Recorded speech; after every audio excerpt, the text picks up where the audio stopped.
ये भी कह रहे हैं कि महराज जो है वो नशा करके ये क्या कह रहे हैं वो नहीं मैं कह रहा हूँ, मैं कह रहा हूँ कि लोग क्या कह रहे हैं। एक आदमी की बात मत करो, जिन लोगों ने इनको वोट दिया वो लोग सुनो क्या कह रहे हैं। आप जनता से ये बात पूछो, आवाम से पूछो ना, जिन्होंने मुझे चुन के भेजा, जिन्होंने इनको चुन के भेजा। अगर नहीं चुन के आए होते एमएलए नहीं होते। सुनील शर्मा कहता बिहार का यहाँ जमीन खरीद ले, मुझे क्या फर्क पड़ता है। अरे उसको फर्क नहीं पड़ता, मुझे पड़ता है, मेरे नौजवान को पड़ता है, जम्मू को फर्क पड़ता है। मेरी नस नस में वो मजलूम की आह भरी हुई है।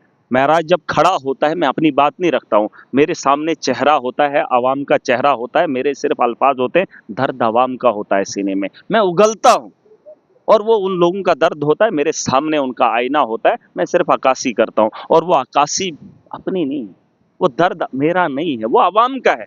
जिस दिन इन्हें भी आवाम का दर्द होगा ना, उस दिन इनके बोल भी अलग होंगे। इनको जब अपना दर्द होता है ना, क्रशर बंद हो जाता है, देखना क्या करते हैं, ऐसे दिखाएंगे, अब उसको दिखाएंगे, क्योंकि दर्द होता है ना जब अपने पे आते। जब मेरे मजलूम पे बात आती है, महराज उससे ज्यादा ताकत में बोलता है। एमएलए महराज मलिक मेरे साथ है। आज बेशक पटका जो है वो गले में बांधा हुआ है और आज प्रेसिडेंटी का पहला दिन जो है वो महराज मलिक का है। जम्मू कश्मीर में आम आदमी पार्टी की जानिब से महराज मलिक को स्टेट प्रेसिडेंट जो है बना दिया गया है। भाजपा ये कह रही है कि महराज मलिक आखिर कौन है, क्या है। हाँ देखिए, ये उनको बताने की जरूरत नहीं है, जिन लोगों ने इनको वोट दिया है वो बता रहे हैं महराज कौन है। अब जब अगली बार आएंगे, जिस भी चुनाव में भागीदारी लेंगे, लोग अब सवाल करेंगे। अब भाजपा की वो राजनीति खत्म होगी। आज आपने हाउस को बड़ी शांति से देखा देखा मैं यही चाहता हूँ, आज इनको डिबेट करनी थी, डिबेट के लिए कोई खड़ा नहीं हुआ। जब डिबेट करने की बात आई तो वॉकआउट हुए, वरना अगर हिंदू पे बात करनी होती, पाकिस्तान पे बात करनी होती तो धड़ाधड़ बात करती। आज मुद्दा नहीं था, डेवलपमेंट पे मुंह नहीं खोल सकते हैं तो सारे विपक्ष के लोग बाहर। इनको बोलो मुद्दों पे बात करो। मैंने भी बात रखी, उन्होंने भी बात रखी। मैंने एक न्यूज़ चैनल पे बोला कि जितना हाउस का यहाँ पर जितने भी दिन हाउस चला, आपने भी देखा, मैंने भी देखा, मैं उसका हिस्सा भी रहा।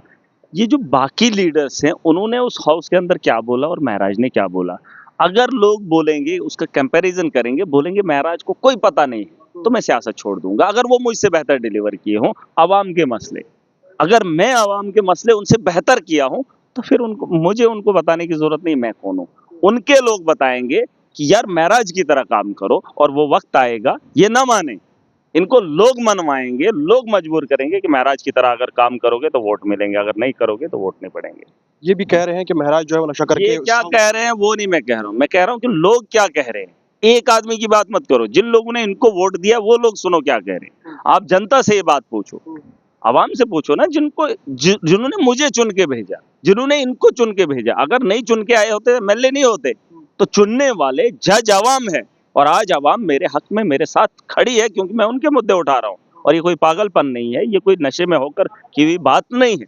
ये लोग जानते हैं और इन चीजों को झेल रहे हैं। आवाम महराज के साथ खड़ी है, जवान महराज के साथ खड़ा है। मैंने एक सवाल और पूछा है कि जिन लोगों को मेरी से तकलीफ हुई, धर्म का नाम एक बार लेने से इतना वबाल मचा, क्या वही भाजपा के लोग जब लाठियां बरस रही थी नौजवानों पे, वो कभी मुंह खोले एलजी के खिलाफ?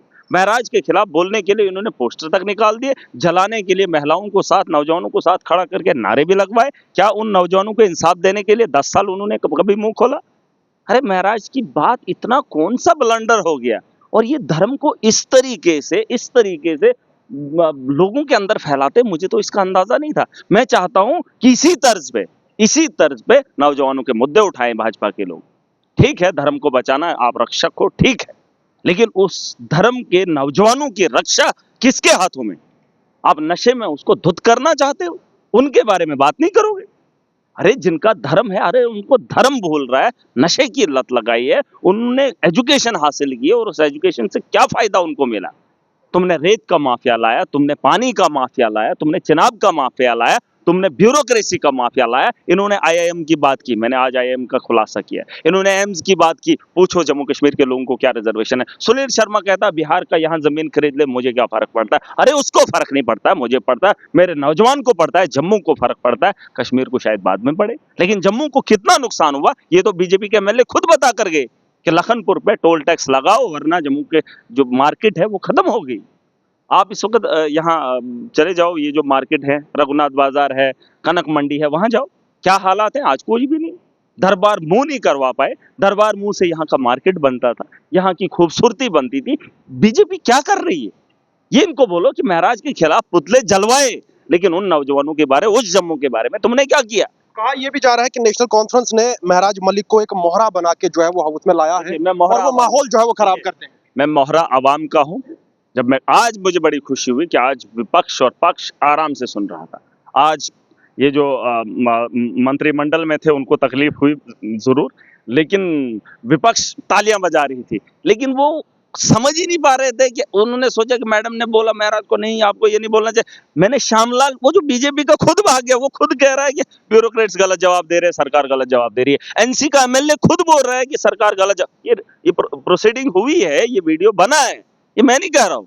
जब उन्होंने बोला उसके बाद मैंने मुंह खोला, और जब मैंने मुंह खोला बीजेपी तालियां बजाने लगी। महराज की बेइज्जती मेरी नहीं, तुम्हारी बेइज्जती है। तुम्हारे एमएलए को निकलना पड़ा, हाउस को छोड़ना पड़ा, किसकी बेइज्जती? मेरी। मैं छोड़ा, मैं मैदान को नहीं छोड़ू। मुझे वॉकआउट करने को बोलेंगे, मैं निकलूंगा नहीं, क्योंकि ये मैदान मेरा, अखाड़ा मेरा, हार जीत बाद में होगी, लेकिन लड़ेंगे। क्या हाउस में सिर्फ बीजेपी करनी है या फिर बीजेपी लोग- मैंने कब लोग- किया? मैंने कब हाउस के अंदर मेरी बात सुन जब से हम आपको देख रहे हैं सिर्फ बाहर बीजेपी बाहर एक्सप्लेनेशन बाहर होगी। बीजेपी को धुलाई बाहर होगी। साफ तौर पर ये पता चलने लगा है कि आप तमाशा भी कर रहे हैं। नहीं नहीं, तमाशा नहीं। वो ये देखिए, आप भी वही कर रहे हो। मैं कह रहा हूँ कि मेरी अंदर की बात सुन। मुद्दे की बात नहीं हो रही है महराज, यहाँ पे साफ तौर पर सिर्फ बीजेपी। अगर आपको लग रहा है मुद्दे की बात नहीं हो रहा है, वो वीडियो निकाल के दिखाओ मुझे जहां मैंने मुद्दे की बात नहीं की है।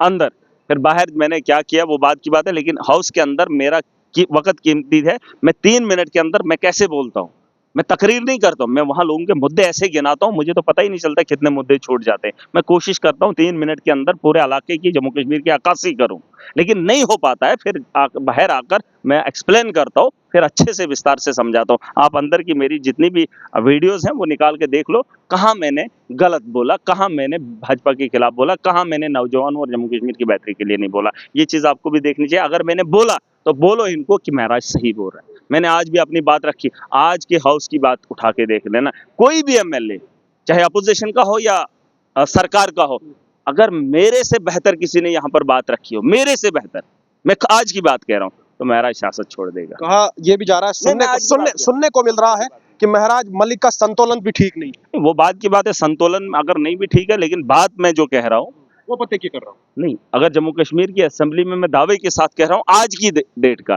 कि मैंने जो कहा है उससे जम्मू कश्मीर तरक्की करेगा, रेवेन्यू भी आएगा, लोगों की जरूरियात को बेहतरी भी होगी, फायदा भी होगा, और रेवेन्यू से लोगों को भी फायदा होगा, सरकार को भी फायदा होगा, और हमारे जो वसाइल है वो भी बचाए जा सकते हैं। और ये पॉलिसी मैं बता रहा हूँ इनको, मैंने बताई है। इन मेरे अलावा बताओ किसने पॉलिसी की बात की?